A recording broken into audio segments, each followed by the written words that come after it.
Assalamualaikum warahmatullahi wabarakatuh. Perkenalkan, nama saya Anfardianto dengan NIM 220631603184, offering ABF1 FIK BP. Di sini saya akan mempresentasikan hasil tugas saya, yaitu membuat poster dengan tema belajar dan pembelajaran. Di sini saya membuat poster dengan berjudul pembelajaran kreatif dan inovatif. Yang pertama, arti dari pembelajaran kreatif dan inovatif adalah pembelajaran yang dikemas oleh pengajar atau instruktur lainnya merupakan wujud gagasan atau teknik yang dipandang agar mampu memberikan pembelajaran inovatif, bisa mengadaptasi dari model pembelajaran yang menyenangkan.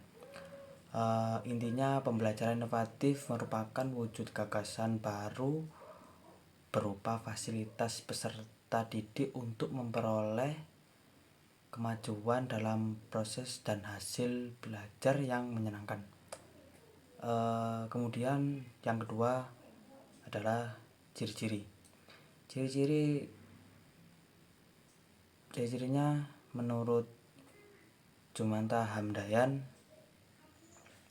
1. Berfokus pada anak atau peserta didik. Yang kedua, memberikan pengalaman pada anak. Yang ketiga, pemisahan mata pelajaran tidak begitu jelas. Yang keempat, bersifat fleksibel. Yang kelima, penyajian konsep dari berbagai mata pelajaran dalam proses pembelajaran. Dan yang keenam, hasil belajar dapat berbeda-beda sesuai dengan minat dan kebutuhan anak. Untuk yang kedua, menurut Sartono Wahyuari, ciri-cirinya yaitu: 1. Melaksanakan prosedur perubahan perilaku yang sistematis peserta didik. Yang kedua, hasil belajar tertentu, terutama perubahan perilaku peserta didik yang positif. Yang ketiga, penilaian lingkungan pembelajaran khusus dan bermanfaat. Yang keempat, interaksi dengan lingkungan yang membina peserta didik aktif di lingkungannya. Berdasarkan ciri-ciri di atas, dapat disimpulkan bahwa model pembelajaran inovatif adalah model yang digunakan para pengajar untuk bertujuan merangsang peserta didik melakukan atau berpikir inovatif. Jadi, pembelajaran inovatif harus didasarkan pada proses yang baik, sehingga para peserta didik dapat berpikir yang terstruktur, sistematis, dan logis, dan berdampak positif buat para peserta didik untuk menjadi lebih aktif dan mencapai tujuan pembelajaran mereka. Untuk yang ketiga, yaitu model pembelajaran kreatif dan inovatif. Yang pertama ada pembelajaran kontekstual. Menurut beberapa para ahli,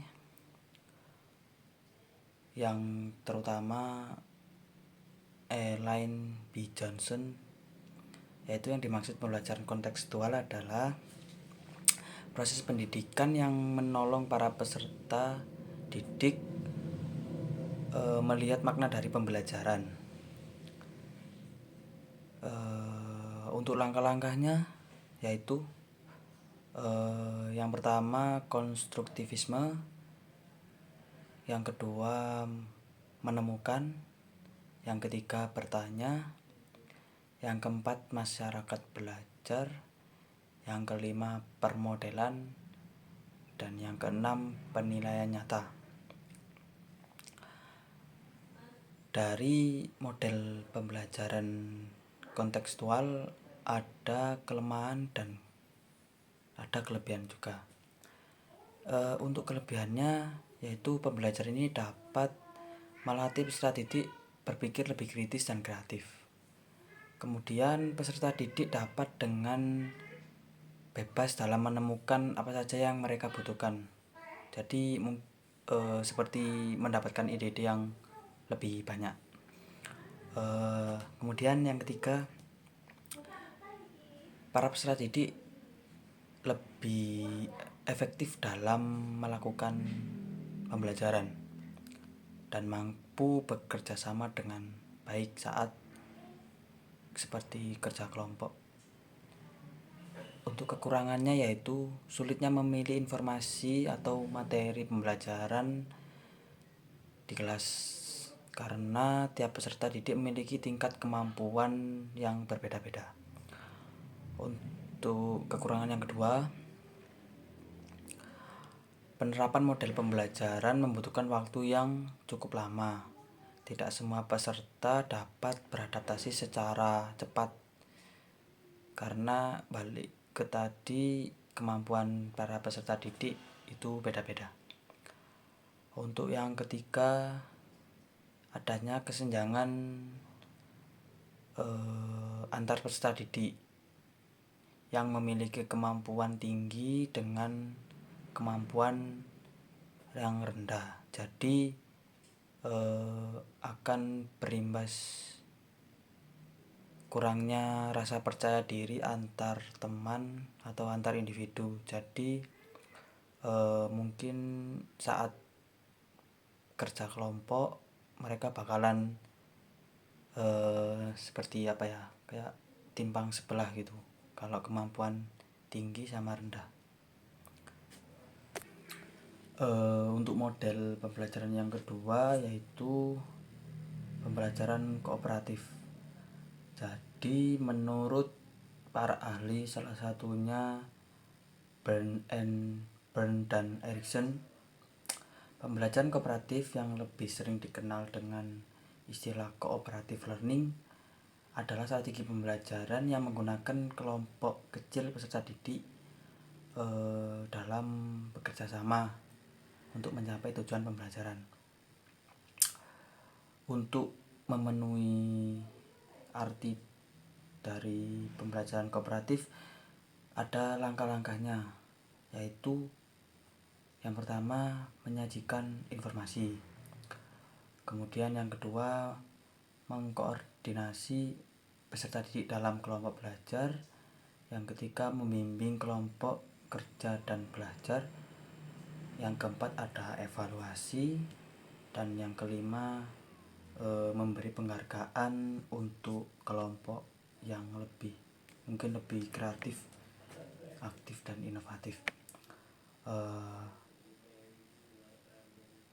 Ada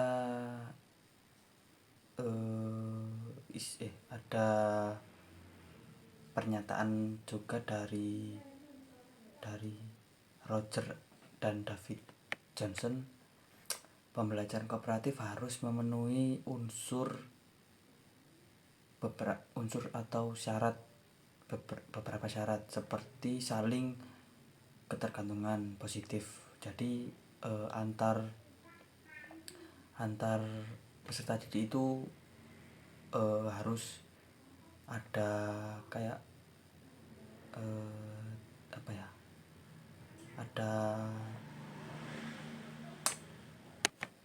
ada kayak ketergantungan terhadap kelebihannya masing-masing. Jadi setiap anak itu kan pasti ada kelebihannya. Jadi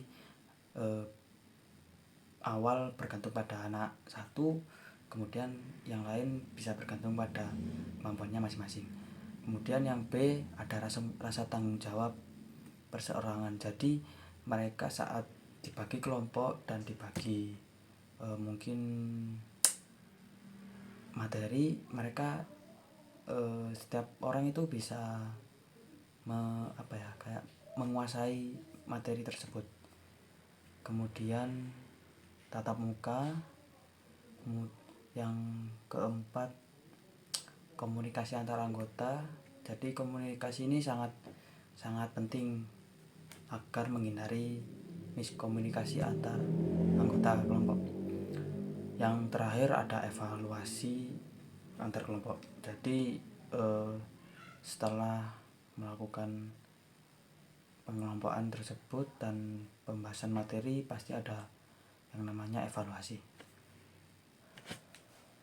Di dalam model ini juga terdapat kelebihan dan kekurangan. Yang pertama, untuk kelebihannya yaitu peserta didik dapat melangkah secara maksimal melalui proses pendidikan dan mampu menangani pekerjaan berskala besar. Peserta didik dapat meningkatkan keterampilan dan komunikasi dalam bersosial. Yang kedua, peserta didik dapat meningkatkan keterampilan personal dan komunikasi antar sesama. Yang ketiga, peserta didik mengalami rasa proses percaya diri yang meningkat. Jadi kalau misal berkelompok pasti harus percaya diri agar dapat dipercaya juga sama teman-temannya. Untuk kelemahannya yaitu dapat mengakibatkan kekacauan di kelas atau suasana kelas tidak kondusif. Yang kedua, peserta didik yang rajin merasa harus bekerja lebih banyak daripada peserta didik lain yang ada di dalam kelompok mereka.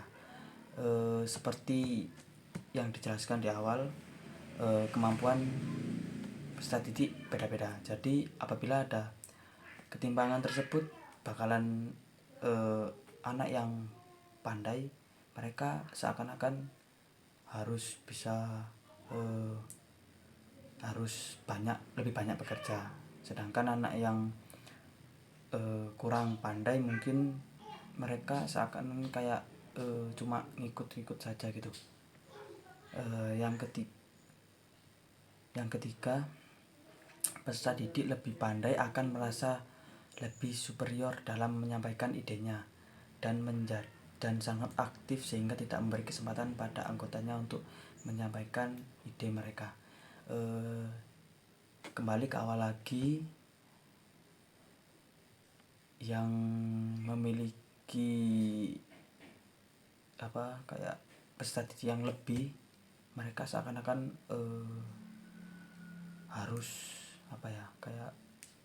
harus memiliki ide yang banyak, sedangkan yang kurang mereka hanya bisa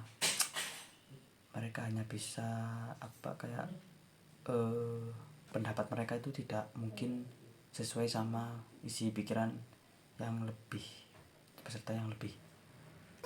Yang terakhir yaitu model pembelajaran berbasis masalah. Jadi artinya pengertian dari model pembelajaran berbasis masalah yaitu peserta didik belajar tentang mata pelajaran tertentu sambil bekerja sama dalam tim untuk memecahkan masalah. Perlunya mengidentifikasi apa yang perlu diketahui, dipelajari, dan diterapkan untuk memecahkan masalah tersebut, seperti studi kasus. Untuk langkah-langkahnya yaitu memiliki 5 langkah-langkah.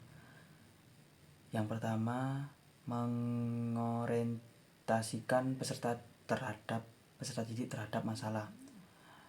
Kemudian yang kedua, mengorganisasikan peserta didik untuk belajar. Yang ketiga, membimbing penyelidikan secara individu ataupun berkelompok. Yang keempat, mengembangkan dan menyajikan hasil karya. Dan yang kelima, menganalisis dan mengevaluasi proses pemecahan masalah. Dari model pembelajaran berbasis masalah ini terdapat juga kelebihan dan kekurangan. Untuk kelebihannya itu ada harusnya ada banyak, cuma saya ringkas, yaitu satu, model pengajaran saat ini mempromosikan pengajaran yang ketat. Yang kedua, mengintegrasikan pengetahuan dan pengalaman secara kooperatif dan menerapkannya pada konteks yang relevan. Dan yang ketiga, meningkatkan keterampilan berpikir kritis dan interaksi interpersonal dalam jalan kerjasama antar tim. Untuk kekurangan yaitu kondisi kelas kurang kondusif, kemudian waktu yang tidak efektif, Yang ketiga, takut dalam menyampaikan pendapat. Yang keempat, peserta didik kesulitan untuk fokus. Saya menggarisbawahi takut dalam menyampaikan pendapat itu saat mau memecahkan masalah. Jadi setiap anak itu berkemungkinan besar tidak semua bakalan menyampaikan pendapat mereka, karena mungkin ada perasaan minder atau yang lain sebagainya. Hanya itu saja yang bisa saya presentasikan, kurang lebihnya mohon maaf. Terima kasih. Wassalamualaikum warahmatullahi wabarakatuh.